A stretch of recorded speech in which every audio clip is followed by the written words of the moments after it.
Malanindyang nagnakaw sa isang apartment ng isang lolo na nagkunmaring nangangalakal ng basura.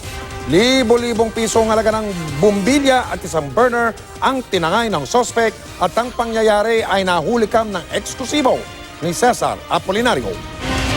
Tagtad ng grills ang compound na ito sa barangay E. Rodriguez, Quezon City. Pero baliwala ito sa galawang ninja ng isang lolong street dweller pero magnanakaw pala. Bago magpasko, sumalakay ang lolong suspect. Sinira muna ang itaas sa bahagi ng bakal na gate, katulong ang isa pa umano niyang kasama na tumayong lookout. Binali niya to, tapos sumampa na siyang ganon. Lipat na sa kabila. Bakal siya. Kasi ito sir, dati wala pa naman to eh. Wala yung brace. Walang brace to eh. Pagpasok sa compound, sumilip muna sa loob ng apartment, saka pinuntirya ang burner. Hindi na kuna ng pagsalisi ng suspect sa burner pero makikitang lumabas ang suspect. Bit-bit na pala nito ang burner at lumabas para iabot sa kasabwat na lookout. Muling bumalik ang lolong suspect. Tiyempo namang hindi nakalak ang isa pang gate ng apartment kaya nakapasok ito.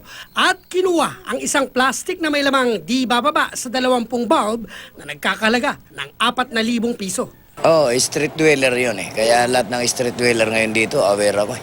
Kaya tinitignan ko sila lahat ngayon. Ngayong hapon, mismo nga kapitan ang nanita sa mga street dweller na ginagawang tulugan ang sidewalk. Hindi katwiran yung linilinis. Bawal dito nangangalakal eh. Inakot ko lang din po yan dito. Ay, bakit dito mo gawin tambakan to? Ay, di ko na po pag ano, mamaya po malinis na malinis na rin yan. Pinagkukumpiska rin ang mga kalakal na nadatnan. Dahil sa insidente ay pinagbabawal muna ang mga street dweller na tumatambay sa kanilang barangay. Cesar Apolinario, Nakatutok, 24 Oras.